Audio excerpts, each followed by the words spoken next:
Hey everybody, and welcome to the Block Party, where we go over nerdy stuff, podcasts, D&D, yada yada. The podcast's name is Nerds in Squares, and this is episode 2, talking about the live-action Spider-Verse, which, first things first, as of 11/11/2020, we had some news that Tobey Maguire will more than likely reprise his role as Spider-Man coming into the MCU Spider-Man 3 movie, which... we need to hear that intro for one. I need to hear that intro because that's going to be the hypest part of the whole movie.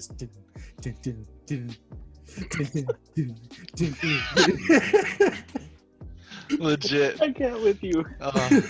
But yeah, so I'm super excited about that. I think Tobey was probably the best Spider-Man. I mean, Tom Holland has the look for it, but you can't go wrong with the OG trilogy, like honestly. See, a lot of my Twitter followers would disagree with you on that.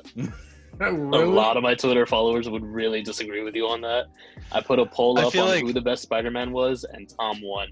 What? Ooh. Yeah. But you gotta think. What generation right now is heavily on social media? You're dealing with the generation that the only Spider-Man they've ever seen, they might have been like 7 or 8 when Garfield came into the cowl. I'm so used to Batman. Into the cowl. But when he came into the spider. But Darkness like you're and dealing woods. with kids that have seen him in Civil War, The Avengers, Endgame and Infinity War. They're dealing with Homecoming, Far From Home. You already have him in 5 movies. Where, I mean, I think the first Spider-Man came out in maybe 2000 or 2001. I think it was 02, yeah. Okay, 02, and I think the last one ended in like 2010. So that's a big gap of years.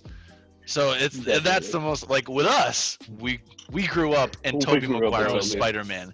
Then Garfield took it. Now Tom Holland has it. So that's where it's got to sit. I mean, there's people. I can't imagine a generation that would like Batfleck before like Christian Bale, but like that's right. For a different day. That's a different day. But that's a different day. I'm just saying, like that's understanding. We're gonna put a pin on that, and we're just gonna move it over here real quick. Fun fact. Agreed. I had the Spider-Man 3 DVD for when it was on DVD. I know I'm so old. Put it in my PS2. I would listen to the bonus features song. I think it was. I forgot what band it was, but you guys all know the song. And I would listen to that and watch the video on loop, and I'm like, this is so sad, but so good. Right. I know. I was reenacting the whole movie. Like, all of the Tobey movies I do have on DVD still. I need to get like them. I don't have Now, out of the Tobeys, my all-time favorite has to be 2. I can see that. I loved Doc Ock. Doc Ock and the dynamic with like Mary Jane and him in that movie. I just loved that movie. Like from a like Panda's not being a happy film panda review. over here. From a film review type of perspective, that was a really good one because Tobey had acquired his position. He had known more about Spider-Man and he embodied him. I felt uncomfortable during the first one only because Tobey looked like a 29-year-old man in high school beating up high schoolers, and it just I don't want to didn't fight you, sit right. Flash. Wouldn't want to fight me. It's like But yeah, so, like that's just my opinion. Pinpointing off of that though, this is just me personally. I wish that 2 and 3 were flipped, essentially, as far as not villain arc or anything like that, but storyline. Because we saw the first Tobey Maguire movie ending with Harry walking in on Spider-Man, placing Norman's body, and then just poof, like, okay, second movie, we're delving into it a little bit, but nothing's going on with it. What's going on with that? Where are we picking up with? And then boom, movie 3 comes out, and then it's right back. I wish they would have flipped those 2 storylines, make them to where they're simultaneous. It tells the story a lot better. And that's just my point on that. The favorite one, in my opinion, is the first one, only because of the way that they told the hero versus villain story. Yeah. And that's just I can see that. The way that they told I definitely can understand that. I mean, Willem Dafoe. That's all I gotta say. Just Willem Dafoe. Like, Exactly. So real quick, we're gonna get back on track here. We're getting a little side. Okay. We'll come back to this. I promise, gents. But how do we feel about the Maguire going into a movie with the Holland? I'll start with you today. It'll be interesting. Oh, Panda, I want to hear it. What is interesting? It'll be interesting to see what they do, because my mindset goes to, okay, you're bringing in a different multiverse Spider-Man. We've already had a villain from a different multiverse confirmed, same actor, everything. So it makes me interested to see what else they're gonna bring from the Tobey era, from the Tobeyverse, in the sense of villain archy, because Tobey movies, every villain died, with the exception of Sandman, who just kind of drifted away. Such a cool ending. Even at that, you can't bring Sandman back in because he had a change of heart at the end of 3. That's true. I can touch on that, but I'll let you do it.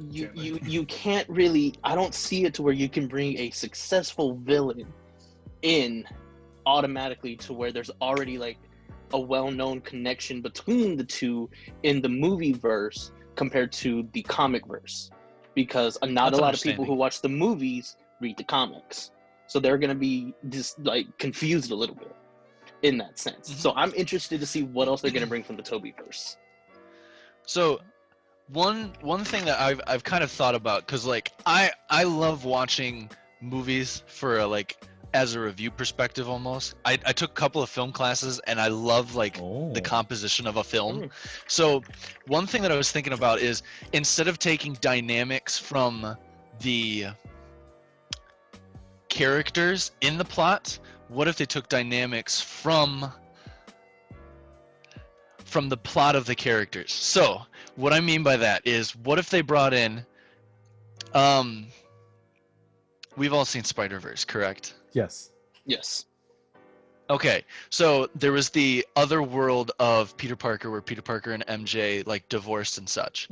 What if they were to bring something similar to that in to allow Tom Holland Spider-Man to see how he would respond to like an older Spider-Man, the knowledge that older Spider-Man has working. I mean, because if they're going like with a chronological idea to it, obviously Tobey looks older, so they can't pull this whole idea. It's like, oh, it's 3 years after episode 3. Like, nah, like Tobey is older. No. He's got to be older, and him and MJ, they have to like have a different dynamic than we saw because they're older. They're probably married by now. Heck, be crazy if we even saw a little Spider Kid running around somewhere, something like that. Always interested me. But bringing in like, because they have never mind. That's a different tangent.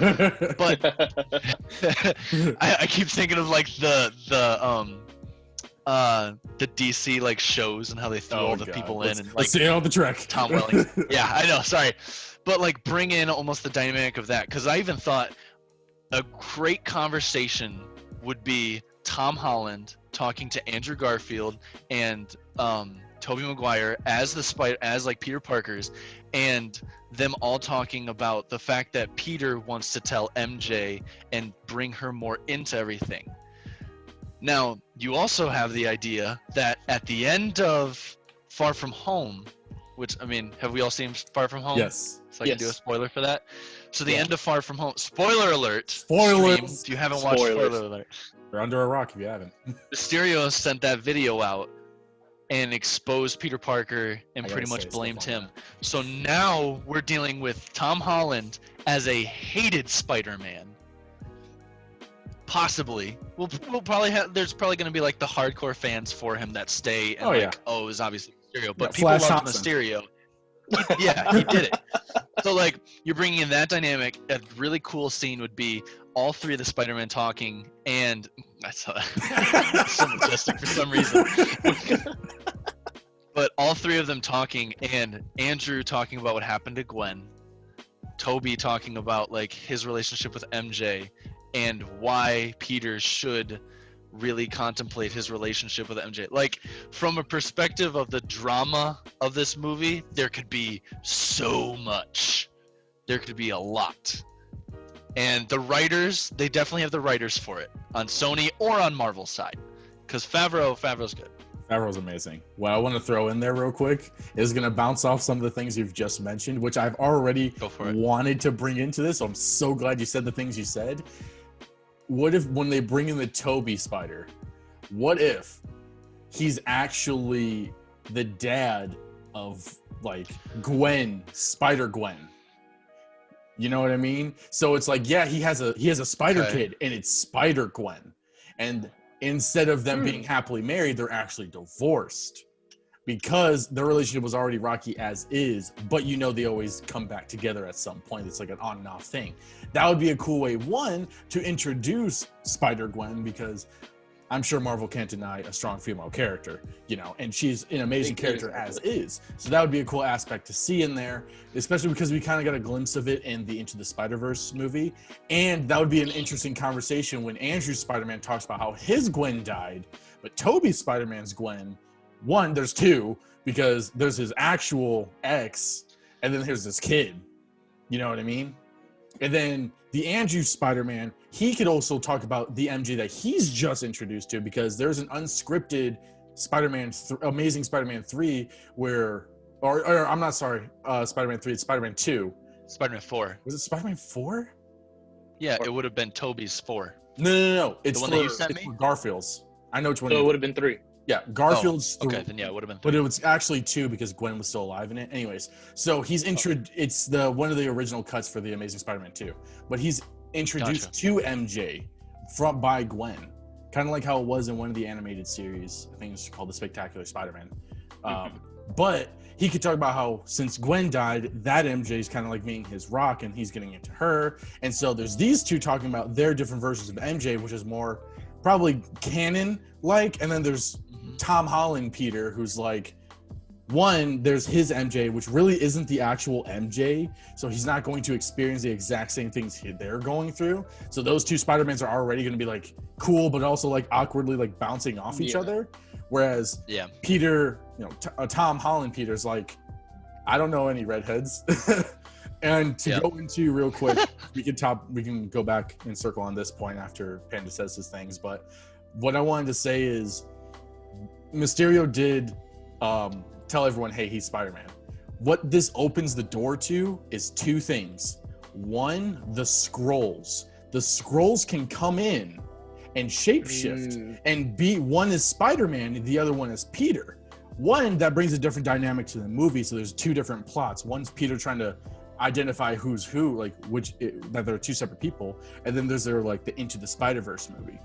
So that's something they can do. And from what I'm hearing, his lawyer is either Daredevil or She-Hulk. And She-Hulk's getting her own movie, so they might introduce Netflix Daredevil, Matt Murdock, as his lawyer, which would be perfect because the contracts are up for all of those characters, so Marvel can now use them for the MCU, and that'd be a great way to introduce those characters. Definitely. Which I've heard rumors about and slightly confirmed, not 100% yet, but yeah. Gotcha. So, touching on your point, Zeus, about Spider-Gwen, I would be able to see that more from the Andrew Garfield perspective, not the Tobyverse, essentially. Only because of the fact that Gwen Stacy is the one who drove a wedge between Toby and MJ. For the simple fact of, in Spider-Man 3, Toby saves Gwen from falling to her death, and then they throw the whole, oh, you're getting the key to the city, and then Toby and Gwen reenact the kiss between Spidey and MJ, and that just throws MJ over the top.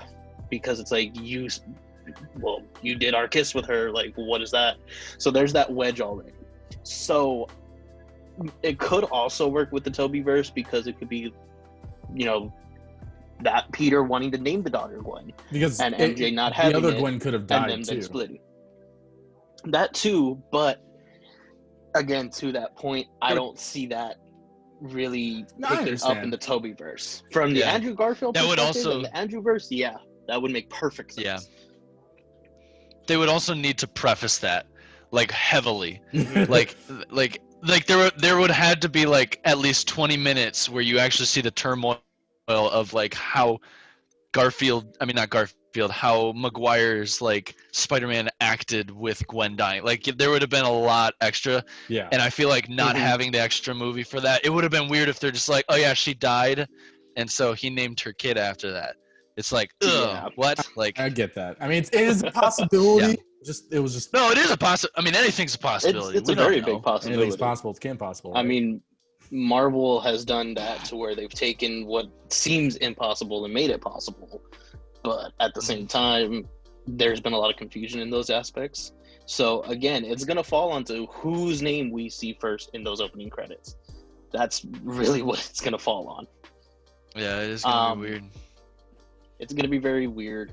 Much to another point is going back to like, I don't know, you can stop me mid-thought if you want to, Zeus, but character arc in Tobey's movies and Tobey and Andrew movies.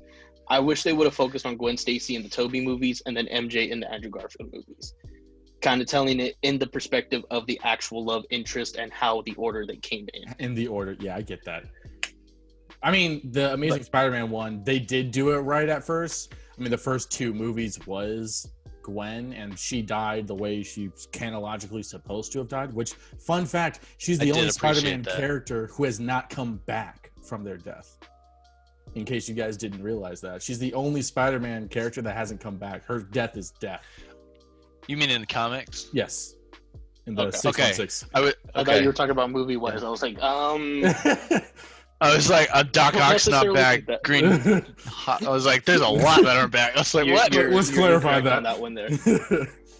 But yeah, that would be cool, and I would definitely like to see Andrew with like an MJ, but more of a like an outgoing MJ, less of the whole. I mean, it also kind of goes to which era they're making the movies, because when we watch these three trilogies, in a sense, I mean, except for Andrew, it's R.I.P. They're all in a they go towards a different audience. Original Spider-Man trilogy was for, the average, not even comic book goers, like people that don't like or don't read comics could watch it and be fine. Andrew's is a little bit more for like, the F boys, because you go in over here skating and crap, and he's like, yeah, I'm hip, I'm also smart, yo. Right. But he was a good character. I liked how they did it though. Yeah. And I will say, Andrew Garfield's Spider-Man embodied the comics of the Amazing Spider-Man, where he was like really smart, but he toned it back. He wasn't like boastful about his genius, and he was like that kind of like skater kid that messes with gadgets. Like there was, because I reading through some of the Amazing Spider-Man, I actually think there's a comic where he like figures out a way to like rig his skateboard to like almost like a jetpack or jet propulsion type of thing. So like he definitely was still like the fidgety gadgety type of Peter Parker, but it was just toned more back. And I think the first movie he just came off really as like a douchebag. Yes. And then came into his character where it's like we needed a first impression. Like Tobey Maguire's first impression was like, this man is a dude who got bit by a spider and is freaking out because he can climb on walls. Like that's what it was. He was confused. Where with Garfield it was like, there's so many things I could do, and you were like, that's your first response? Like I'd be questioning so much. But one thing too, sorry, just to throw in there real quick. It also added more backstory to his parents in those movies. Like there was a lot more spider references, and there were actually like memories of him. And I'm like, no, that's not how that happened. And then they're all connected to the lizard, and I'm like, what? That's not how this happened. Like, yeah, it did make sense. So go ahead. I mean, okay, so I'm gonna have to disagree with the point of the whole figuring everything out kind of situation when they first found out that they were bit by the spider. Toby's was more of the, and I could have just heard you completely wrong, but Toby's was more of the, let me see what I can do. Let me see what I can like actually accomplish now. Whereas Garfield, he freaked out when he found out that he. So he said the reverse. I gotta watch him again. But yeah, I gotta watch him again then. Andrew freaked out because he got bit in Oscorp and he was walking back. I remember and that. As far when he got home, he was sweating up a storm. He was laying there and he was starting to spasm out. He had the water on his face, trying to like figure out what was going on with him. and he just every little noise was triggering his spider sense, and he was flipping.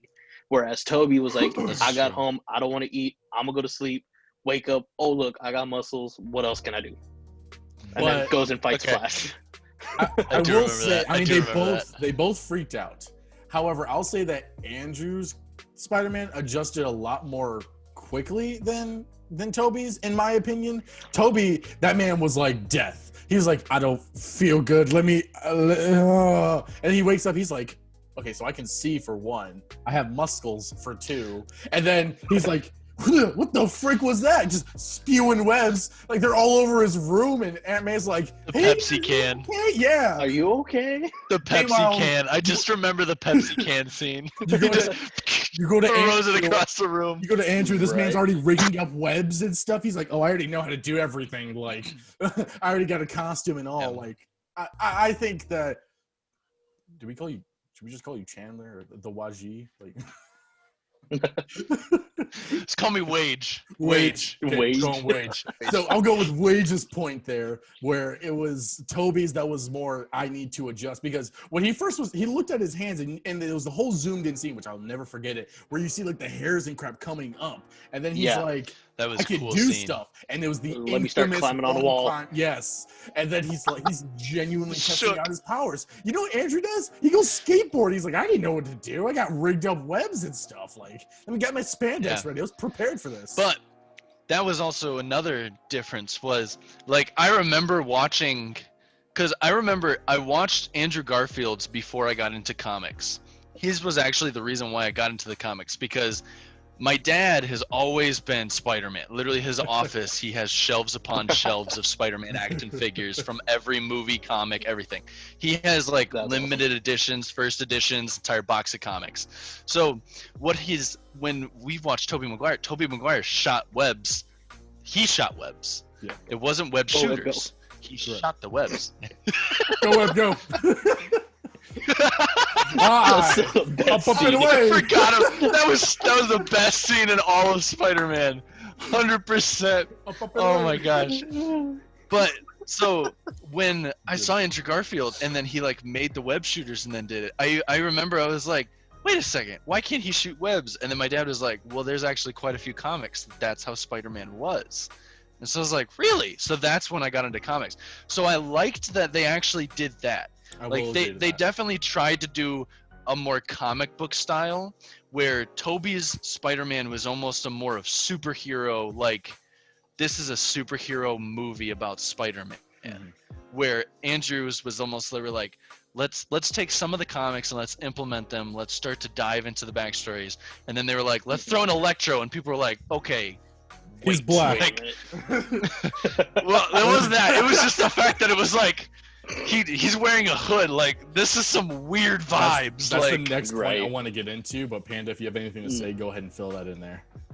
I'm just gonna say this: the one thing that I did love from the Tobeyverse compared to the other two is Tobey's was way more natural. Yes. As far as this man is shooting webs from his arm. Yes. Yeah. There's no gadgets involved, whereas, especially with the Tom Holland one, and I'm gonna get a lot of hate for saying this. Oh boy. He's just gadget based. He is not. He's just gadget based. He gadget based webs that he made himself, which is cool. Like, cool, you could do that. The agility and whatnot, the Spidey sense, yes, that came from the spider, yes.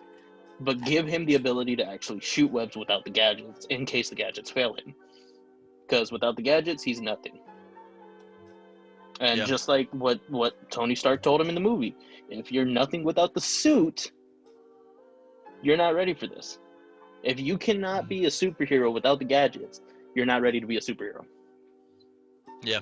That was good. That's just my point. It's a good ending. It's a good ending. We're just ending the podcast right here, guys. No, I agree. I also Tobey Maguire showed more heart to Spider-Man in 1 and 2. Yes. 3, we're not going to talk about that. But he showed more heart.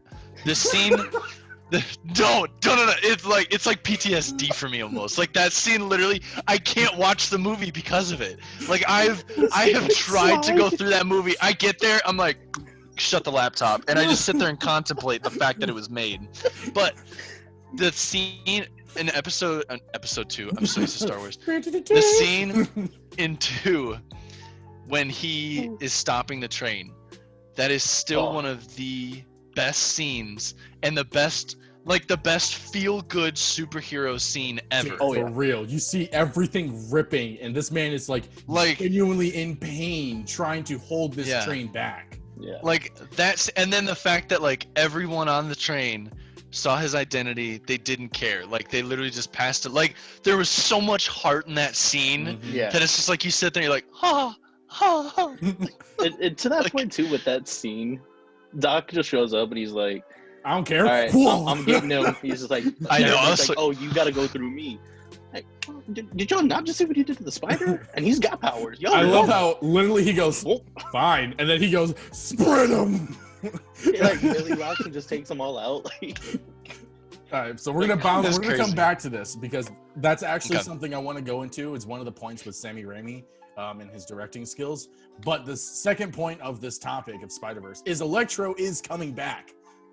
And it's Jamie Foxx. Now, there is a leaked image where there's 2 versions. One, he's in like a more spandexy suit that's got like a lightning bolt, and he's actually not blue skinned. And the other one apparently is him in like a militaristic outfit as well.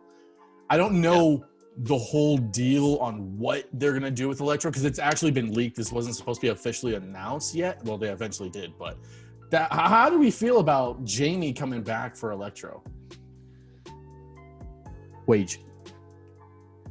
So the big problem I did have was, number one, the comic accuracy was so far away, and that hurt. That really hurt. Electro is one of the coolest type of villains, I think, just because of the dynamic of like the electricity to like the conduction between the web shooters, and like the fact that in one of the comics, Peter Parker, Spider-Man, had to like literally completely redevelop how his web shooters were, because when he shot at Electro, he got shocked from the conduction within that. So that was something that they didn't like. There was just like brushed out, like there wasn't even a mention of it, where it's like science, but like science. But the thing that I really would be fine with is if they do him as like the normal Yellow, they go with his original story arc, which I don't 100% know, so I'm not even going to touch on it because I can't remember it. It honestly varies. Yeah. So as long as they do him like a guy who slowly became a supervillain instead of this dude who just became a super stalker and was blue. I got to weave. Yeah, I'm fine with that. I like Jamie Foxx as an actor, and I think he was dealt a bad hand to play with definitely in the second movie. So if he's dealt a good hand, he will play good with it because he's a good actor. He's got the chops for it. Panda. And they can make it a musical if they have him. So okay, Panda. Right. So with the Amazing Spider-Man 2, when we did see Electro, they did touch on the impact that Electro has on the webs in the scene in Times Square. Gotcha. I like Jamie as an actor. I love him as an actor. He's amazing. I love the fact that he was a loner in the movie. He was a nobody. Like, he felt like a nobody. And that just made for the whole... They were foreshadowing in a sense where they had Spider-Man save him, and he's like, wait, well, I'm nobody. Why'd you save me? He's like, no, you are somebody. I need you out here. To going to Times Square where everybody turns on him, and he's like, well, you did this to me. You made everybody turn their back on me. Now I have it out for you. That was a great way to tell that story. They could have kept it a little bit more to the original costume design. You think? I didn't like how he was blue. He was a Smurf. Like, I'm sorry. Like, that was... This man was a grown Smurf. Call him Papa Smurf. Valid. Like, I did not like that he was blue. I don't know why they did that. I love the fact that he, quote unquote, died on his birthday, because that's just like, what a loner, like, kind of a loner thing to go out on. That's real tough. Like that was really tough. I also, I don't know. I like the portrayal of him only because I wish they would have spelled the last name a little different, but that's neither here nor there. That's just personal preference. But yeah, I mean, he's a good villain. It'll be interesting to see what they do. I have a very middle-ish ground opinion. Some will say it's unpopular. Some will say it's extremely popular. I absolutely hated his portrayal of Electro. Like, genuinely did not like it. Not one aspect of it did I like. Just straight up. One, I mean, it's there's the race thing, which honestly I'm okay if they cast a character black as long as they do him right. But it was Jamie Foxx, who's a good actor. Don't get me wrong, but he's not that kind of a that kind of a villain role. He would be more of a gangster villain, if anything. You know what I mean? Because he has that vibe, that swagger, but definitely not as an Electro. And the fact that they made him a loner with like no freaking hair, trying to do all this. What was that? That was terrible. Two, yeah, the man was a freaking Smurf. Like, what the heck? I was surprised Gargamel didn't make a cameo, just be like, hey, my Smurf parodies. Like, what the heck? And then the fact that, okay, one cool thing I will say about that thing was when Electro and Spider-Man fought in the whatever area, there was the actual Spider-Man theme that was playing when everything was in Power Grid. That was nice. But to go back earlier to the origin of Electro, I Wikipedia'd this real quick. Apparently, Wikipedia, but okay. He's a former lineman for an electric company that turned into a life of crime after being struck by lightning while working on a power line and becoming a living electric capacitor. So, I mean, that's probably the gist. Like I said, each reboot or universe that Marvel does, they always alter it, twist it. I would rather have it been that than the one that we were portrayed with. Even if falling into a vat of eels. Yeah, even if Jamie stays and it's this version, I'm fine with it. But Jamie needs to step up his acting game because he did not do a good job at all. I would rather see like Tom Hardy play it. I mean, he's more of like, he's like a Rhino or something like that. You can't say Tom Hardy though. It's the principle of someone that's more of an aggressive, angry actor. Okay.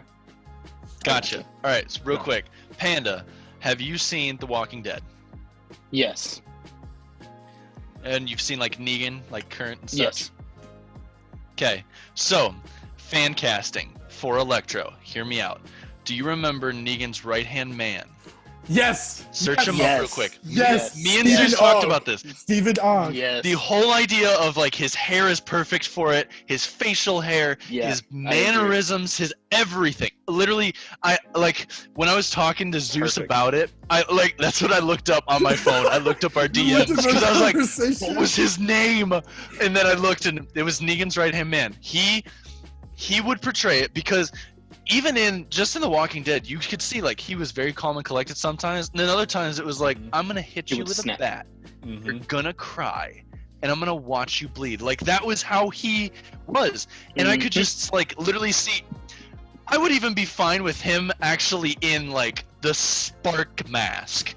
That's how I would be. I would like it to be a cameo where he's trying to find costumes and he sees that one there and he's like, "What the f is this?" and throws it away and goes with like just a regular like slim spandex top. Right. Don't make the super suit green or animated. It's that whole idea. Another cool I fan would. cast too. That's a fan cast for it. No, you're good. That was it. I was just saying, like, that's a fan cast that I would want. Cool one that I could see, even though he's already a character for Spider-Man, which we can always go into this as well, is Jared Leto. He could also be a good Electro, but not like he's a Spider-Man. He's Morbius. Ah, gotcha. Yeah, I forget about that movie. Well, I don't forget about that movie, but I forget that it's everyone forgot about that movie. But I feel like he could be a cool Electro just because when I saw The Outsider, which is the Netflix original movie, if no one's ever seen that, because it's absolutely amazing, he played he was a guy, he was the first like white Yakuza or whatever. And he played like a calm, collected, but like vicious gangster. And he could be like that with Electro in the sense of all Electro originally wanted to do was just, he could do the whole Sandman vibe where he was just trying to make a better life for so-and-so. But he had to turn to a life of crime because nothing else was working. He got struck by lightning and just continued to do what he was already doing. But Spider-Man was in his way and Spider-Man took everything away from him, because, whatever. And he had to take his revenge. And that's the whole deal. That would be perfect. And I think Jared Leto could play that great because he's a good actor. He has just been wrongly portrayed, especially as the Joker, which that's a whole different topic there. But but that I feel like he could also play him pretty well. So the main problem is I don't see Electro being a method actor position. That's mostly it to me. Like I feel like Electro's character arc is not developed enough for a method actor to take it. Yet, like personally, like that's why like Stephen Ung or whatever his name is. That's why he's just been an just been an actor, and like he just plays that kind of thing. He'd hop into it, he can hop out. That's what I would say. Panda, you had something to say. I felt it in my jellies. In the term of casting and in the topic of casting, I'm gonna jump back to the Amazing Spider-Man 2, the second one. Anybody but Dean for Harry. Oh. Anybody but Dean for Harry. I hated that so much. That was so I hated bad. It so much. And the whole like green hair? Yes, I hated it. You went from weird. I get that he was sick and dying. I get that. But come on now. Like, yeah, he portrayed Green Goblin, but don't need to make him look like a damn goblin. Like, come on now. He was like more like a freaking elf or something, honestly. That's just coming from, like, Angel and I got into this discussion as far as why. Why do you not like him? Me personally, we went from James, perfect portrayal of Harry. He honestly did amazing. Really was. I also love in Spider-Man 3 for Tobey. The perfect one was like when him and Harry are fighting and Harry's like on the ground. Toby's laying into him about his dad. And he's like, "Oh, look at little Goblin Jr. He's gonna cry." It's just perfect. Oh my god! And then when he throws the bomb, and he's like, "Yes, let me bring that back to you." Right? That was amazing. But come on, I wish they could go back. Like we could go back and just tell him we don't want Dean as Harry. Please, for the love of God, bring somebody else in. Like that was a terrible casting, in my opinion. Yeah. I wonder who would you decide for that? No, I'm just like who would you think like in that idea? As far as that goes, it's very hard to tell because of the fact I can't see anybody but James playing Harry, and that's just me personally. I could see a little bit more of an aggressive type, but not too aggressive. Go ahead. What you got, Timothy Chalamet. Oh, Chalamet. Okay, yes. But here's the only problem: the dude would have been like 12 years old when the movie came out. No. Either for like a mod, like a new one, or like. Oh, you're talking like new Harry Osborn. Yes. Gotcha. Say we do a new Harry Osborn. I think he would be great. He would work. Because he has that sophistication of I'm intelligent. I know I'm intelligent. But then he also can do the whole I'm evil as well because of my dad. And let's bring Willem Dafoe back because that guy was awesome. I don't care. They brought J. Jonah Jameson back. Yeah, they did bring J. Jonah Jameson back, and I was happy about that. Another one that I can really see is, let me look up his name real quick. I know what he was in. Let me just double check. They've legit always kept J. Jonah. Like J. Jonah is so perfect because he that's almost like the whole idea of like Ryan Reynolds Deadpool. There's no other person who will ever play him. That's it. So I don't know. For me personally, I guess this is going off of I know this actor. I've seen him in like a comedy role, but I could see him also being kind of serious when needed. But it would be B.J. Novak, who was in The Amazing Spider-Man 2, but more of an office type. I feel you switch Dean and B.J. and that would have been good. I would have been okay. He's the guy from The Office, Zeus. Yes, Ryan from The Office. I don't watch The Office, that's why. Okay. I don't think he would be a good one, in my opinion, just by the looks of it. He's a bit old. He's in his 40s, but I mean, but then again, we had Toby and Andrew. Are we talking? Is this for Electro or is this for Harry? I just wanted to clarify. This is for Harry. Okay, yeah, my point still stands. So I would be fine with BJ Novak going back into Spider-Man 2. That would be that's where I would agree with him. Charlemagne would be a great Harry Osborn for Tom Holland's Spider-Man. Both of them look young. Yes. Both of them can be portrayed young. And actually, I'm pretty sure Charlemagne has like acrobatic background the same way that Tom Holland does. Positive. So like, yeah, definitely. You'd have both of that. That's probably one of the coolest things that I like about Tom Holland's Spider-Man is the fact that like a lot of his stunts he actually does, and I respect him for that. Because exactly. Although it sucks, most of their like, there was an article I actually read where it was talking about like how the superheroes don't even feel like they're superheroes because everything is stunned. Everything is green screen now. Oh yeah. Well, everything is green screened almost. That's like RDJ hated Iron Man for the last like 2 movies because all he played in was a green suit. So like that's the type of thing sometimes that like is so different from Tom Holland's Spider-Man compared to like Cap and all those guys. Now I'm going to diverge us back on to we got a little bit off. We're going to come back on here, and I want us to stay on this one. Okay, Sammy Raimi, who did the, and this is going to be a little off. But this is also going to connect, and you'll see in a bit. Sammy Raimi's directing the new Doctor Strange movie, the Doctor Strange Madness into the Multiverse. And Doctor Strange is going to be in the new Spider-Man, confirmed. Mm-hmm. How do we feel about, 1, that connection, 2, the impact of that movie or to the Spider-Man movie, or vice versa? I'll give this to you first, Panda. So the connection part of that. I've already said this multiple times, and spoiler warning, just in case I am right in this prediction. Correct me if I'm wrong here, but the new Doctor Strange is going to come out before Spider-Man 3, correct? I'll double check on that right now. I believe so. Check on that before I've looked at the calendar a couple of times. I think so, though. Before I get into my point, let's just confirm that real quick. No. No? Correct. That's a no. WandaVision, Black Widow, Shang-Chi, Eternals, Falcon Winter Soldier, Spider-Man Far From Home is supposed to be December 17th, 2021. Doctor Strange Multiverse Madness is March 25th, 2022. Let's say but you just said Spider-Man Far From Home. Sorry, whatever they're calling. Spider-Man 3? Yeah. So it said Far From Home sequel. It said Far From Home sequel. That's okay. So ignore the spoiler warning, because what I was gonna say is connection-wise, it would make a lot more sense if they dropped the Doctor Strange movie first, because the end credit scene could have been Peter running to Strange, saying, "What do I do? My identity's been leaked. What can we do? What do we do? What do we do?"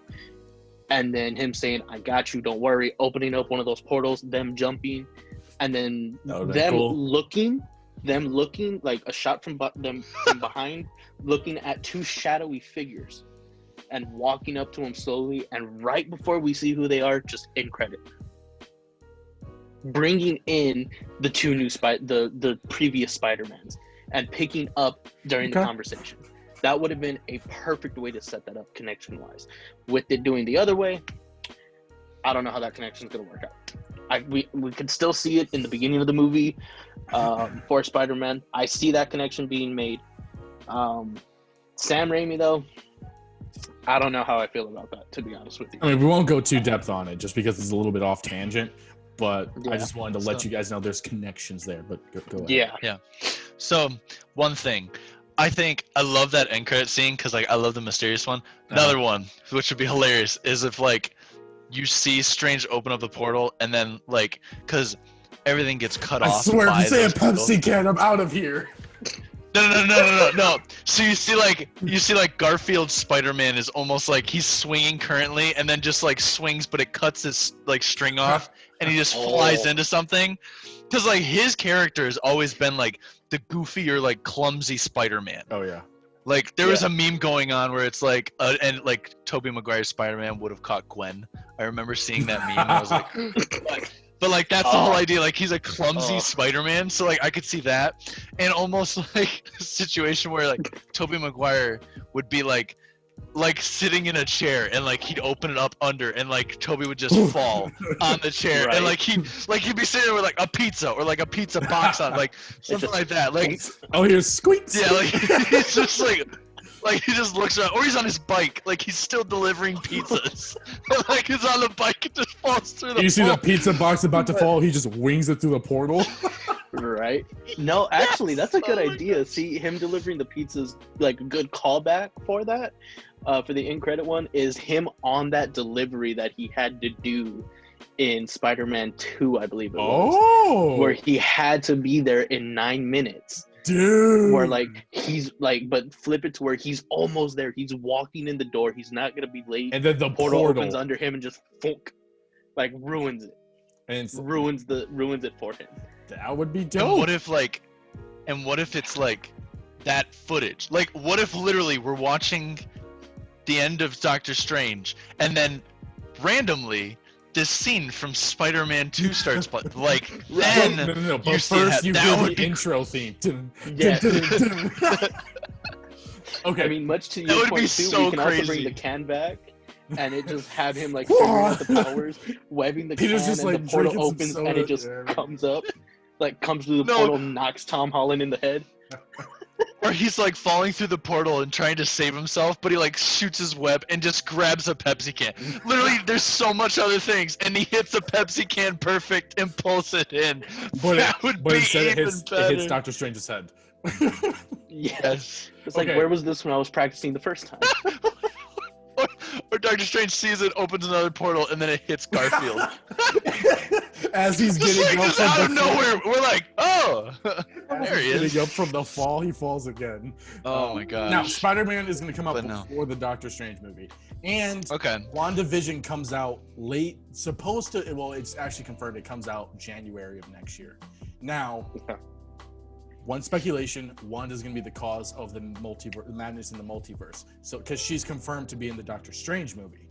Now, Doctor Strange is going to be in the new Spider-Man movie, which, as we can already tell, there's going to be some kind of multiverse issue.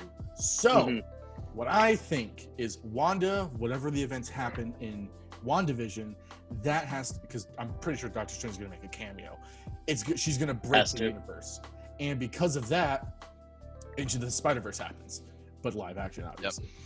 And going into the Spider-Man deal, where there could be more Spider-Mans as well.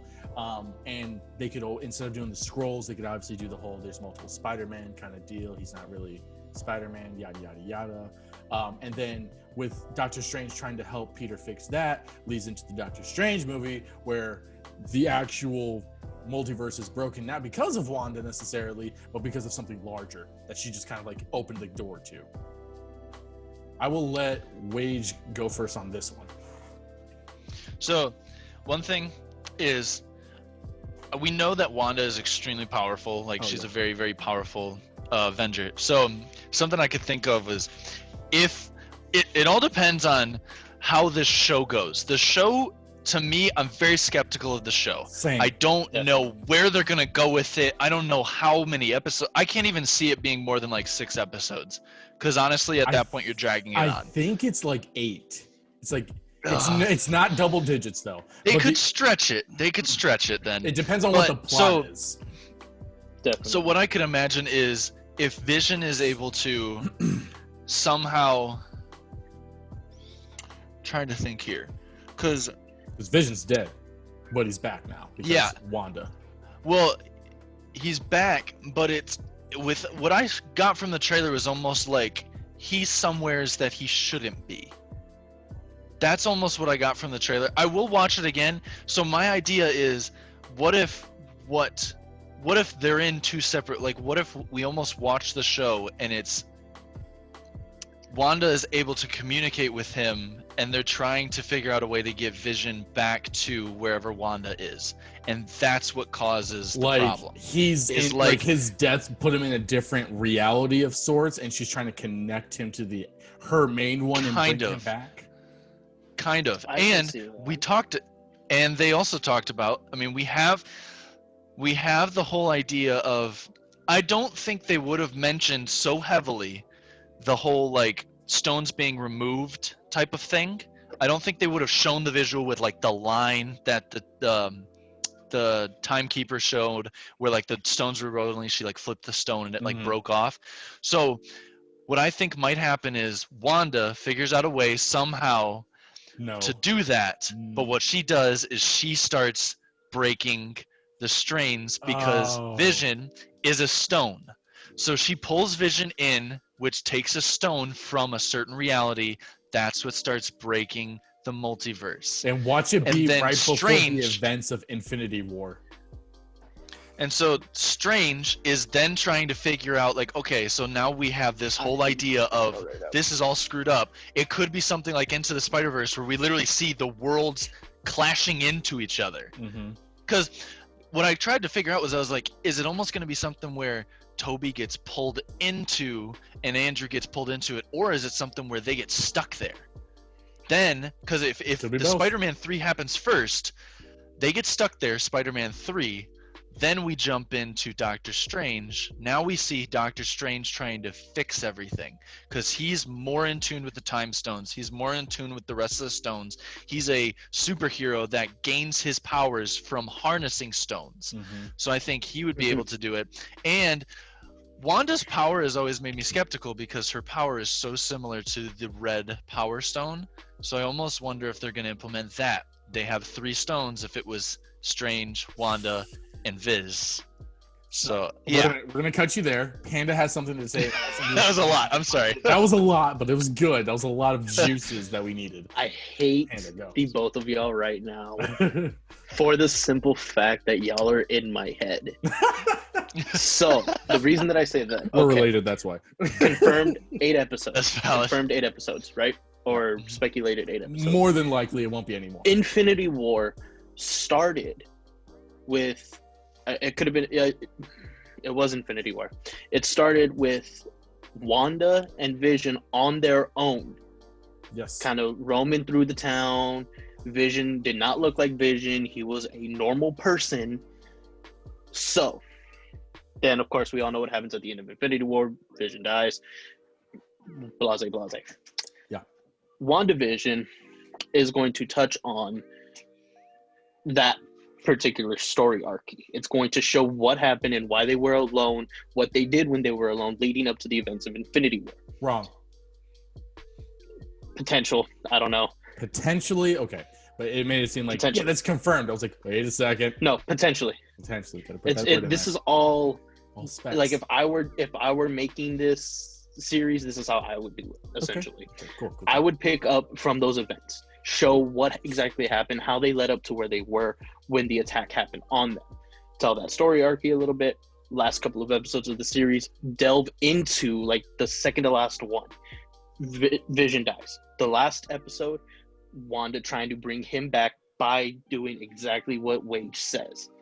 Getting the stones, messing with the timeline, opening the multiverse.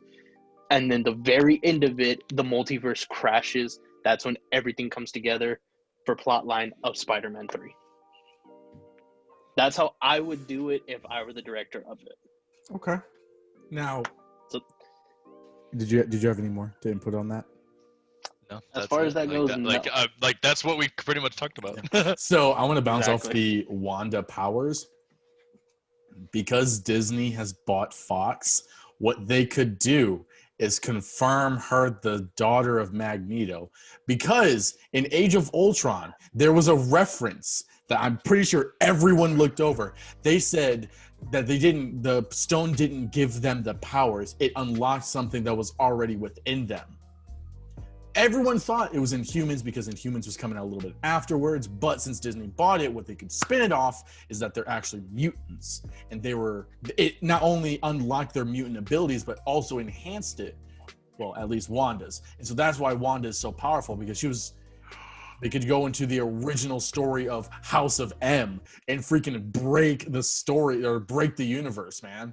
Like, I know we're getting a little bit off tangent, but it's also coming back in. But just like, exactly. This is something very quick to throw in. Go in. All I'm imagining is how awesome would be a movie where Michael Fassbender's Iron Magneto is there, and the guy from American Horror Story, I don't know what his name is, Peters, yes, is in it, and Wanda knows that like he's Quicksilver. Like I love that Quicksilver. Like that would just be fantastic. That's it. Awesome. That was all that I want to throw. He's the superior like one.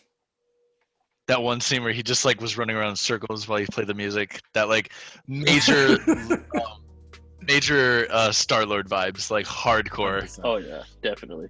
Okay, now as we're gonna get a little bit back on there. I know I deliberately spread this off, but it's gonna come back full circle. How do we think the Spider-Verse, Spider-Man 3 really is gonna happen? How do we all think it's gonna happen? Because we've thrown in some tidbits here and there about what we may or may not want to see, but overall, what do we think? Because Electro's basically confirmed. Tobey Maguire's basically confirmed. Andrew Garfield's still in talks. Doctor Strange is confirmed into it. That, like I said, there's speculations of She-Hulk or Daredevil being the lawyer. You know, there's a lot of things that are being talked about for the movie, but what do we want to see? Now, what I wanted to see, and Mysterio we know is confirmed potentially to come back. It's a potential confirmation because we don't truly know if he died or not at the end of Far From Home, because the only thing that Tom says is this real? He doesn't say, is he dead? He never asked that question, and he did it deliberately. So, and what I want to see is I want to see Mysterio come back. He's the master of illusions. Because you saw the illusions that he did. He made it seem like Nick Fury was right there talking to him, to where he got hit by a train. So, you bring all three Spider-Mans in. You bring Mysterio back. Mysterio, being the master of illusion, brings back William Dafoe's Goblin to haunt Tobey. But how would he know? Because they're in a different universe. How would he know that guy's an actual character? You can still connect it somehow. You can still connect it. Because if the multiverse is there, who's to say Mysterio isn't doing his research right now as we speak? Quote unquote, like off script. So he's delving into Andrew's world, Tobey's world. The real mind twist here, right? You bring Norman Osborn back from Tobey's Tobeyverse. And you bring him back as Goblin to mess with Tobey's mind. You bring back Gwen Stacy's father to mess with Andrew Garfield. But when you bring him back as the guardian angel, looking over Gwen, getting mad at Andrew Garfield for keeping her in the loop of everything that he did. And then on top of that, with Andrew, you're already bringing back Electro. So you already have Electro versus Andrew Spider-Man. You have Mysterio versus Tom Holland. You're also going to throw in Gwen's dad against Andrew Spider-Man. And then you bring back Norman versus... you also bring back Norman versus Tobey. You can also bring back Doc Ock versus Tobey. And therefore start forming the Sinister Six a little bit better. I think the worst one would probably, if there was, instead of Norman, if it was Harry, but back when he still had the fear rage of him. That would be more of a feel like an effective one, because he already saw his best friend die, and the fact that he has to see his best friend come back and try to kill him again. Yeah. I think that would be more touching. However, that would probably be more my point still stands on how he would know, but there is a way for him trying to learn about the multiverse. I think it's a little out there in my opinion. But I mean, I do like the idea for sure. He had to do the research on Peter, though. But they're in the same universe. Like he had ways to find out. That is the hard part. And he worked with Iron Man. Like he had connections. Like that's an easier one instead of two completely different universes, in my opinion. Now, or what you could do, actually, hold on, let me bring this up. To your point, Zeus, you could also have it still in like the Shield database, quote unquote. Of Toby and Andrew Spider-Man, because they've kept tabs on them, because it's multiverse. You have to keep tabs on everything. Shield has to keep tabs of every Avenger from every multiverse. Okay, you know what I mean? I'll go with that. Go ahead. So, I'm just thinking about this. What if? So, Mysterio doesn't die, okay? And I think Shield finds out. So yeah, Shield finds out, takes him, has him like in like prison something or something like that. Yeah. He figures out a way to almost pull like, you guys ever seen Glass? Did you guys see Glass? Yeah. Oh. No. Okay, yes, so in Glass, the brilliant guy with like the amazing mind, he was able to just like get out at certain times and then go and check stuff. What if Mysterio finds out about the Reality Stone and starts pulling ways to get to that? So you have Doctor Strange, he's able to figure out something. What if he pulls like a little backdoor thing, Strange opens up a portal that he and Peter are supposed to go through, he goes through it, Mysterio finds a way, takes that Reality Stone from that specific time.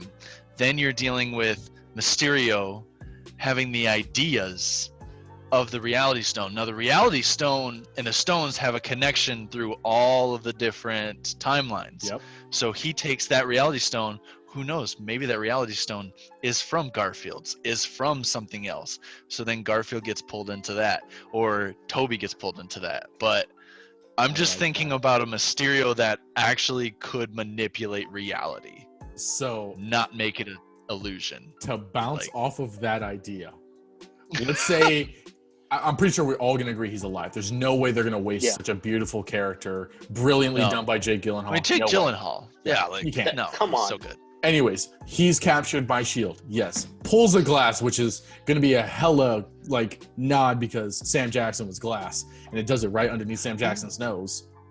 So that's a nod there, and he does it, but he doesn't find out about the Reality Stone. He finds out about another Mysterio that is similar to him, but knows more, and they're researching about him and tracking him down. And this is at the point where the multiverse is basically colliding. And so he breaks out, meets his other version, who is, it can be fused or be in control of the Reality Stone and be like, hey, I'm you. And we're going to conquer this world. And he's like, how? He's like, I'm going to show you everything, and gives him the Reality Stone. And they all, and like, they're like hella connected, or like they know every multiverse is Spider-Man. And he's like, let's do this. And then boom. I mean, that's something that could happen. I was like, I feel like that'd be cool to bring in like an OP Mysterio to teach younger Mysterio. But another thing that would be really interesting to see is, I know I touched on like the Sinister Six.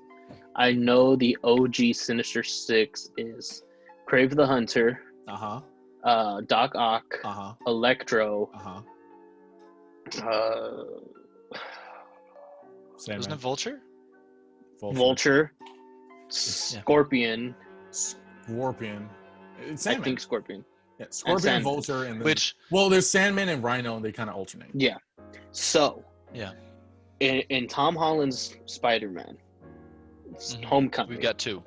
We already have two. We have Vulture and Scorpion, who made the cameo in the end credits. Oh, that wasn't the Scorpion isn't in there. It's Shocker. Shocker is also an alternate for the Sinister Six. So technically, you have three. Technically, sorry, already. I know I went super. So, no, yeah, that's fine. But we saw that at the end, and instead of this Sinister Six being Vulture, that opens the door for it being Shocker.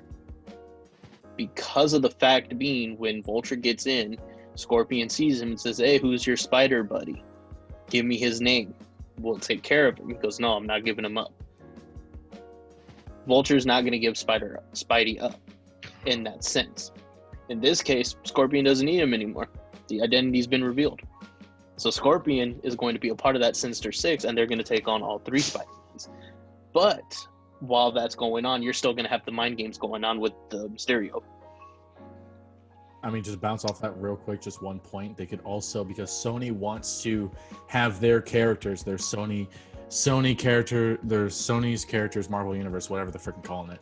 They want to have their characters tie into the MCU and vice versa. And I know you were going to go to this. I just want to bring this point up real quick. What they could do is bring in Venom and Morbius. Yes. And that's already 5. And then you introduce either Green Goblin or Dr. Octopus as the mastermind that gets them all together, and it's not that that's the actual movie. It's setting up for the next movie, which is either Spider-Man 4 or Sinister Six or whatever they're calling it, which is Spider-Man, just regular lone Spider-Man, who at this point is more knowledgeable and beefed up because of the events of number 3 is going up against the Sinister Six. Go ahead. That would be awesome. So, first off, we know that Marvel and everything to do with Disney, as well as Sony, likes to throw big old curveballs. For example, Venom not even having a introduction to Spider-Man in the slightest, not even having the spider on his thing.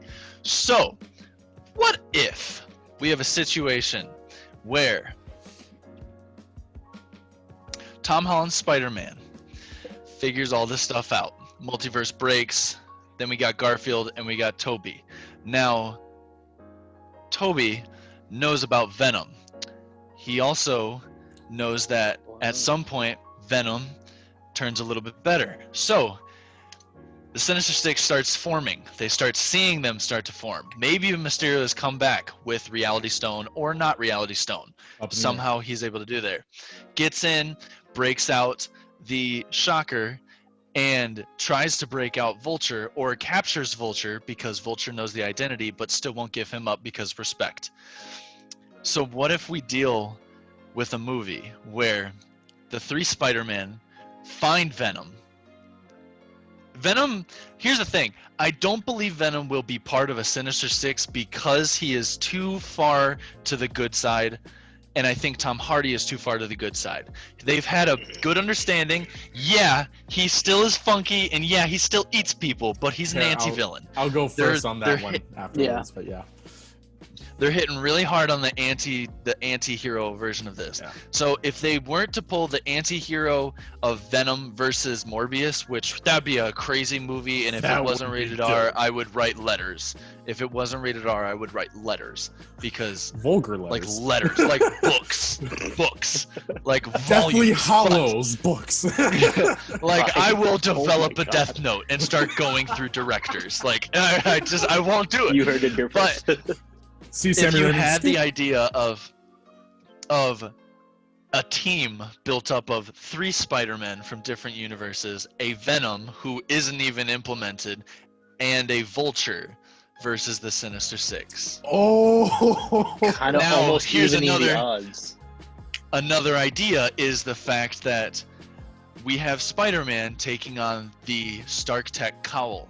He develops a Stark Tech Vulture suit for Vulture to combo in. Maybe even throws a little fail-safe in there in case Vulture were to be bad, but never even uses it. Until but like the that end. whole idea of maybe, but like the whole idea of maybe the Vulture isn't gonna be a bad guy, because Disney likes to do that. We know the Sinister Six, but Disney likes to go, you know the Sinister Six, but you don't, really? Not ours. Like, for example, you know Captain Marvel, but you don't. Do you know ours? That's the type of thing they like to do. So I think it would be crazy to have those 5 characters implementing in, and I mean, maybe even technically when we look at the timelines of all of these movies, it never even mentions Morbius or any of those. What if the Morbius and Venom movie come out? What if they come together and beat Carnage? We don't know any of that because Sony likes to keep their stuff under wraps. So what if there's a movie that happens with Venom and Morbius? They come together, they become buddies and pals. The Spider-Mans try to find them, they get them. They have a 6-man team made up of a supercharged vampire, a symbiote who's got multiple personality disorder, 3 Spider-Man, one with some major girl problems, the other one probably married that has kids, and one that has his whole identity given out, and a Vulture who's the dad of one of the Spider-Man's daughters who went to prison from one of the Spider-Man. Like, there's so many dynamics to that. And then imagine the huddle up and they're all just like looking together like, so you gonna talk? I'm gonna talk, you gonna talk? Right. Now I want to bounce. I could just hear like you see Tom Hardy just standing there and like the background, he's like, Eddie. like he just keeps like he's like, we can eat them all. You don't understand. But look, I got dinner in front of me. Why won't you let me? So to bounce off that real quick, yeah, that would be dope as frick. I forgot my original point that I wanted to bounce off of because we got so into it. But what I do have another point. What they could do is, yeah, they could do the whole Morbius and Venom teaming up with the other Spider-Man kind of deal. Or they could do, and I remember what the point was, if I'm not mistaken. When the 3 Spider-Men are like doing the whole multiverse thing, and this is only if that's implemented into this movie. Speculation is fun. We don't care. Yes. Definitely. What if Tobey Maguire Spider-Man sees that Venom? Because technically in Spider-Man 3, that Venom didn't go good. The Venom actually didn't go good. So it's true. No, so none of those and the other 2 Spider-Men have not experienced a symbiote whatsoever. So what if a portal opens up and they're trying? It's like a scenario where they're going through different realities. And they find that one, which may or may not actually be Tobey's, or the Morbius one may or may not be Tobey's, but the Venom one's definitely not. It could be Tom's, unknown. But what if they find this Venom? Garfield's. Ooh, he matches with the Garfield universe. That would actually kind of make sense. Anyways, what they find this guy no matter which reality he's in, whether it's the main one or one of the alternates, and Tobey has like a PTSD moment in a sense and is like, guys, we need to beat him. Tom Hardy is like, hold up, guys, let's wait a minute. But the symbiote's like, let's eat them. And then there's a huge fight.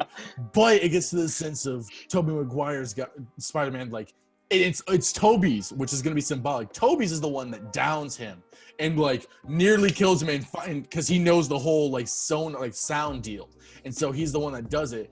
And something happens, and those 2 like start to like not like Spider-Man, but it's not like hate yet. It's like the beginning stages, and then they're like, okay, we gotta go. Tom Hardy's just kind of down, and he's like, we gotta go recover, and then they leave to their own universe. But that's like a seed that's planted of like, hey, I don't like Spider-Man because that was a dick move. You know what I mean? Mm-hmm. That's something that could happen. I think if they do this, the Venom, Morbius with the 3 Spider-Man and Vulture, is literally way too much. I think that's way too much, but would be absolutely amazing to see. I think the Morbius is a stretch. I think a Morbius is a stretch. Yeah, because we haven't even seen the movie or what the relations to it. Even though what I think is the Morbius movie is actually in the Tom Holland timeline, because Vulture's in it. because the Vulture. I forgot about that. Oh my gosh! But there's a sign that says murderer on Spider-Man, which a lot of people have said, and I can probably go with, is that it's in the sense of Tom Holland Spider-Man killed Mysterio, which was, what's his face? Yeah. So Morbius could actually be in the main MCU timeline, which would be cool. He's like an anti-hero, whole Dracula Untold kind of vibe, where he's just like to himself. But it's definitely interesting because you do have Shocker's already in there. They had the white one, but he died, so they have the black version. Vulture is in there. You have Scorpion, which is in there already. You have half of the Sinister Six, and they could do any kind of iteration because you can throw in Rhino at any point if you want to. You can throw in Sandman if you wanted to. Doc Ock and Green Goblin, well, mainly I think Doc Ock would be the heads of the operation, and I think that would be a cool cameo to like implement, but only if Spider-Man had something to do with Doc Ock. So I don't think Sinister Six is the route to go in this movie just yet, but I do like the ideas. Definitely.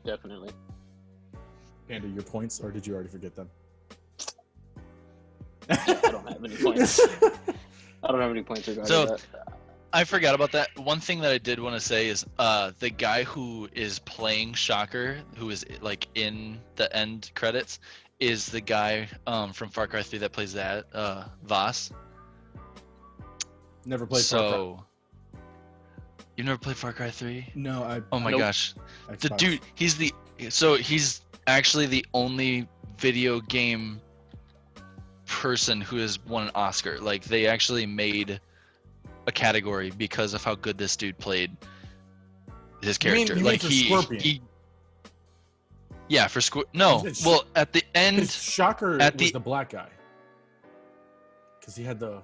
I don't remember that in the slightest. The end credit scene was, if I'm not mistaken, Scorpion. Okay, that's what I thought we were talking about. Yeah, but you said Shocker instead of Scorpion. I know. I thought you. Okay, I thought you meant that guy was Shocker. That's why I was confused. But no. Okay, yeah, because I remember the Scorpion tattoo.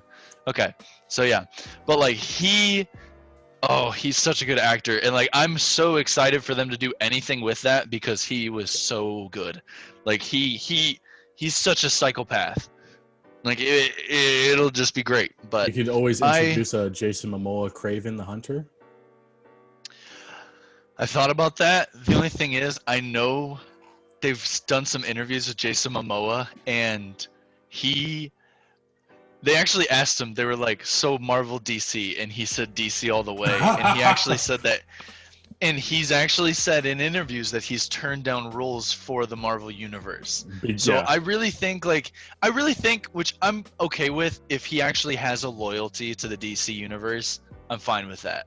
Like, you have someone like Ben Affleck who played Daredevil. I was fine with that movie, but the fact that like Colin Farrell like shot the movie. See, the thing is, I've loved Daredevil. I loved the show and everything like that.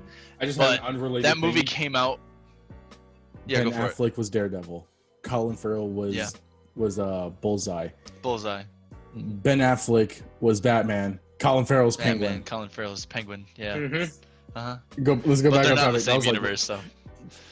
Yeah, but one thing when you talked about Daredevil being the lawyer, I don't want that. Here's why. I would rather like She-Hulk. No. Wait. I would rather like She-Hulk. The reason being is, I feel that the Defenders, all of the shows would better be implemented through the X-Men universe because the tone from the shows does not match the tone of the MCU currently. Endgame got close. Endgame got very close, but Far From Home, I could not see how the darkness that was in those shows, I don't think could implement directly into the MCU yet. That's why I think the X-Men would be a happy medium. Now, the New Mutants show was something that a lot of people felt would be a good movie. Would be another good introduction. But if they were to do some type of combo with the X-Men implementing the New Mutants and implementing the Defenders, that would be better. Especially because in the comics, the Defenders match in with the X-Men on a lot of different things because they deal more with the mutant side. So if they were to pull those guys in, the X-Men pulls into the MCU with the Defenders, that's how it would be better.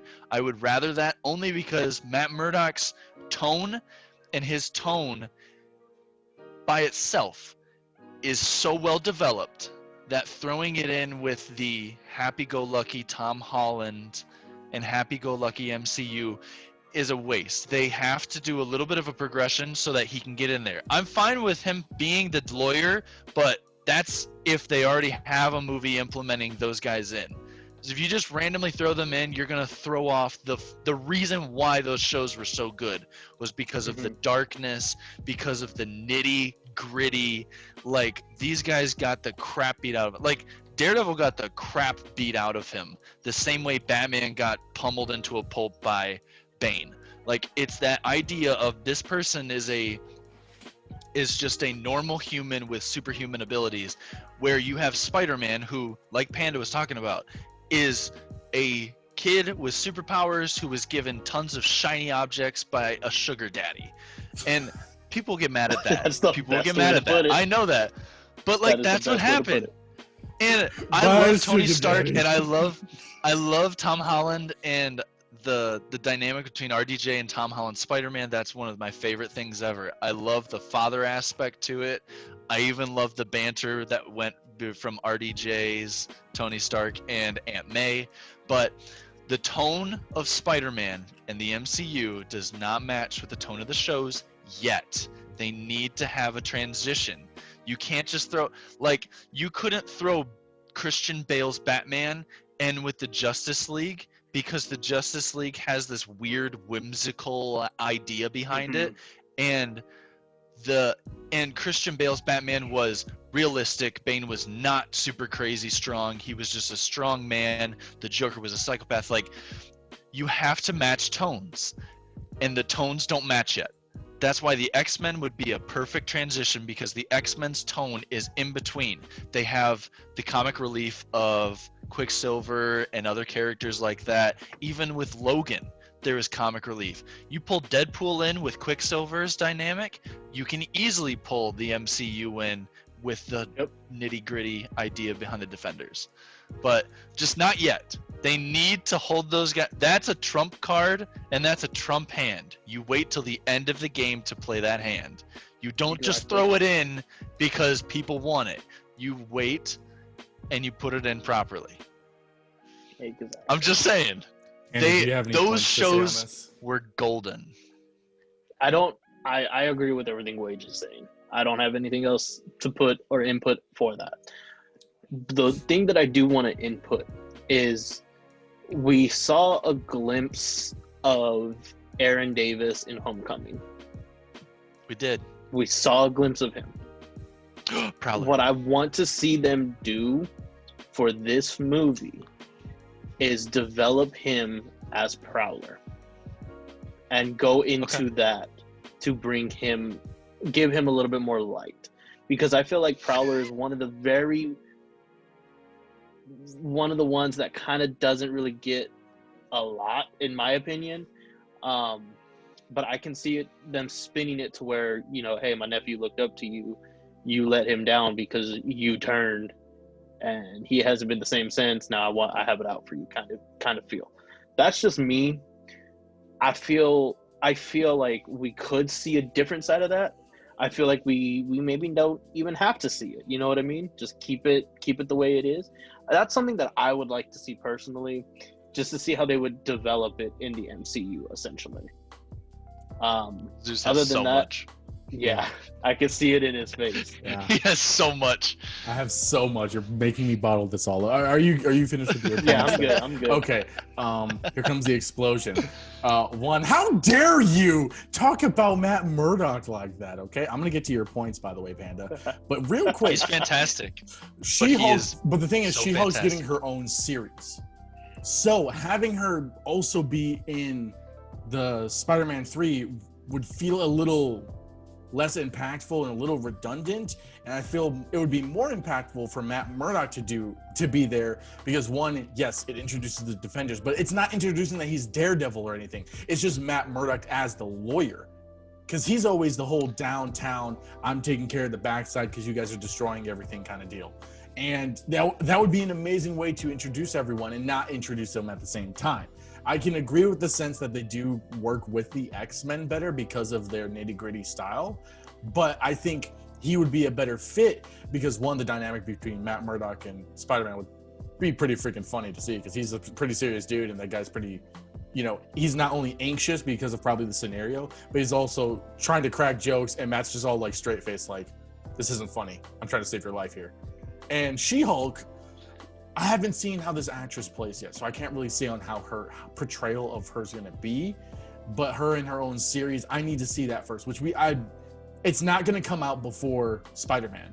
So she's kind of, I mean, if they could introduce her in there, that would be a good way to introduce the show. But I still feel that's what I'm saying. That's what you're going to say. But I feel like he would be so much better, because I feel like he's a better lawyer too.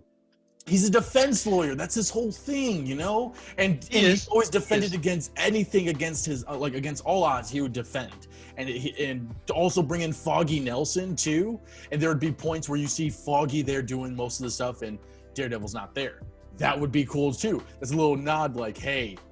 That's how I'd be fine with it.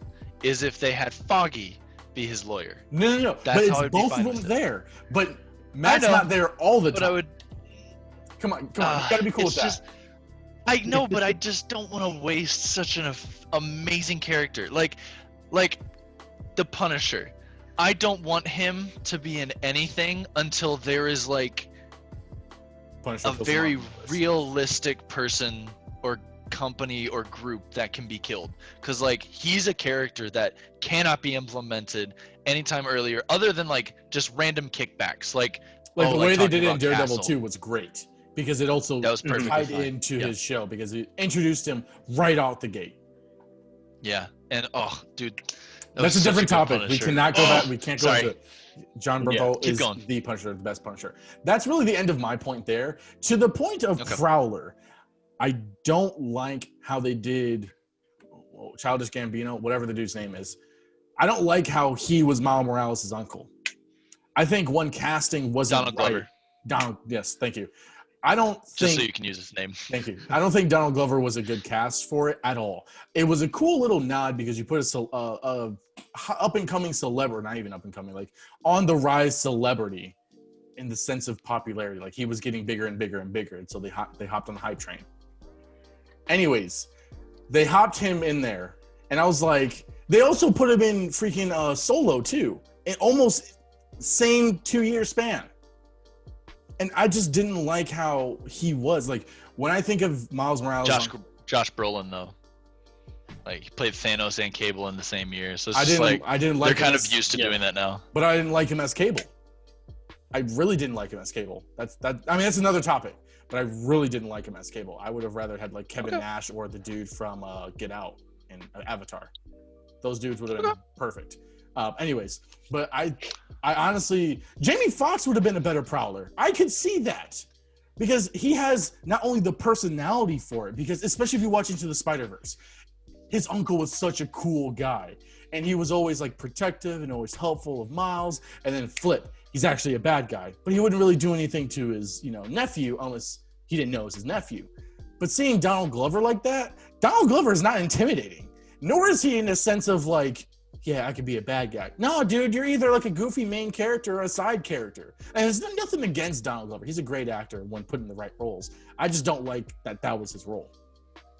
But, go ahead. So, something that just like popped into my head when you were talking about this. So we understand that a lot of times with multiverses, there's situations where I'm going to bring this a DC reference, but just let it be. Go. Flashpoint Batman. For example, you have, oh my God, Thomas Wayne being Batman instead of Bruce Wayne. So what if there was a situation within this? We understand that Tom Holland's Spider-Man definitely is in a different universe than the regular Spider-Man aspect character than we would normally take. I mean, he's implemented with growing up with a very hot young May, and like there's so many different things. So what if we were to see for the first time not a Miles Morales based on Miles, but what if we were to see a Spider-Man based on Aaron Davis, who takes on the cowl or starts to implement it like this? So then you have the dynamic of a young Spider-Man trying to interact with an older Spider-Man who's new. You have a different dynamic to the whole idea behind. Miles becomes and another thing, let's not touch on that. But another thing, Disney likes to push the whole idea of like implementing different types of cultures into their movies. It would be a really good way to implement a Black Spider-Man, one that's older than Tom Holland and older than the actual Spider-Man, and implementing this idea of, instead of making like just playing a little bit of the new Miles Morales game, there's already this understanding of people refer to him as the other Spider-Man. Yeah. So what if you were to deal with a world where people are looking at this Spider-Man as a killer, but then this other Spider-Man comes along and people are starting to see it? What if there's even like people try to pin them against each other? Like they see them working together, they start to trust one more so than the other. I think with the whole Tom Holland being a murderer aspect, there's a lot more that opens it up. We've never seen a Spider-Man. I mean, I don't even think there's a comic strand that really has toned a young Spider-Man as a murderer in this way. No. Especially with J. Jonah Jameson like taking it. So you're dealing with an entirely different aspect, a completely new canon version of Spider-Man that they can do whatever they want. And a really interesting thing would be an Aaron Davis Spider-Man set like Miles Morales. He has the mannerisms, not like Aaron Davis. Like you said, Aaron Davis is a more protector style type of guy that has a weird side to him. This is an Aaron Davis where like he was a goofy dude who got his hand stuck to a trunk. Like he's a more goofy. Yeah. He's almost like an older Miles Morales. So I think if they were to pull that, it would be more understanding, and it would be a new dynamic to a character that so many people. Miles Morales is so popular right now that Disney taking it and doing something different. I mean, Sony already has the game. They have the Into the Spider-Verse. So I think Sony might try to pull the rights for it. Yeah, and might try to pull the rights over Miles. And if they take Aaron Davis, that's not Miles Morales. So they can do whatever they want. I have something to point into that to kind of help close the podcast episode. But Panda, you had something to say. I was just laughing whenever he was saying about pinning them against each other, because in the back of my head, I just saw J. Jonah and like his articles and everything just going ham. Going ham. Like he was so dead set on Spider-Man's a menace. Like he's the bad guy, blah, blah, blah. Oh, there's another Spider-Man. He's the good one. Like it's black. Wait a minute. It's like, wait a minute, hold on. Now we have a mediator in all of this who turned the city against a single Spider-Man. And if a man can do that, turn a whole city against somebody, he could easily make those two go at it with like one headline. Mm-hmm. Like drop a headline, drop a news article, drop whatever, drop a podcast episode about it, let them go at it. Boom. There's another you're dealing movie with a man who's older, who's wiser, against a young guy who's a genius, playing two Spider-Man that are completely different, one with experience, one with little experience. It's like there's so many dynamics to it. So exactly. Sony, if you're hearing this and you make a movie about that, you heard it here. I got you. You heard it here. So what I could bounce off of, instead of that being Aaron Davis, what if he was actually just an older Miles from a different universe that just got trapped there due to some event?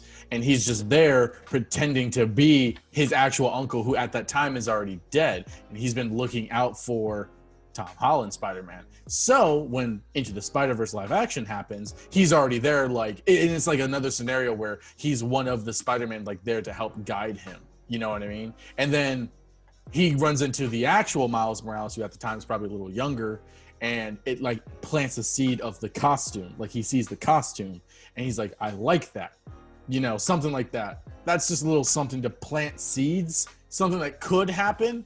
I'm not saying that your idea was wrong about the Aaron Davis, and I disagree with that. I think that's cool too, but I think that aspect could also be cool where it's an older Miles, because we've never seen one before.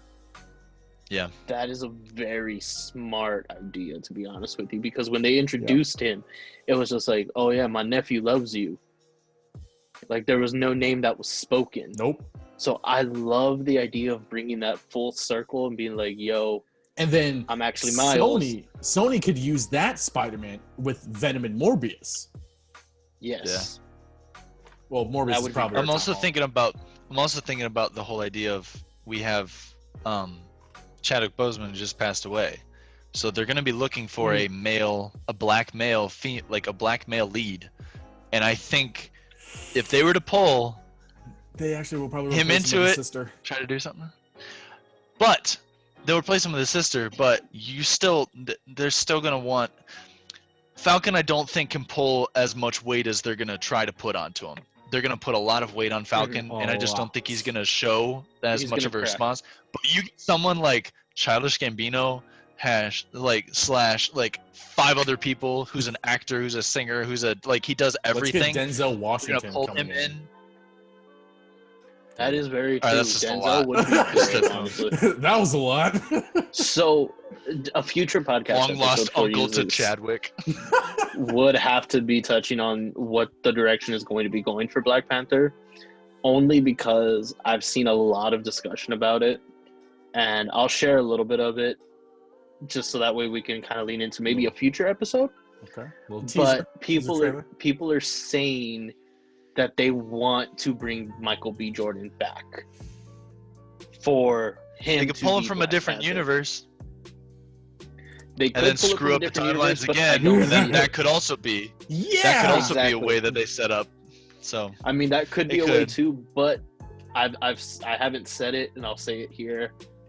Hopefully, this pulls people to view the next one whenever we talk about this. But don't bring Michael B. Jordan back. Don't bring him back. He will I not agree. be good for the Black Panther role.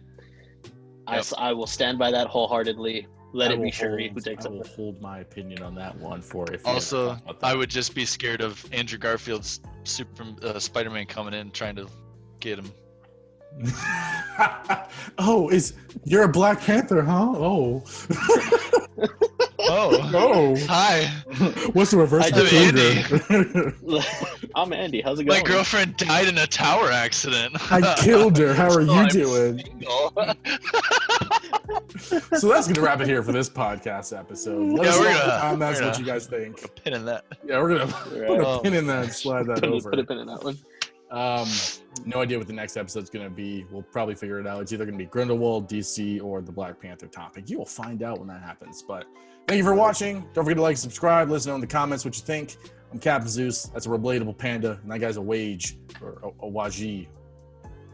Anyways, we'll catch you in the next episode. See ya. All right.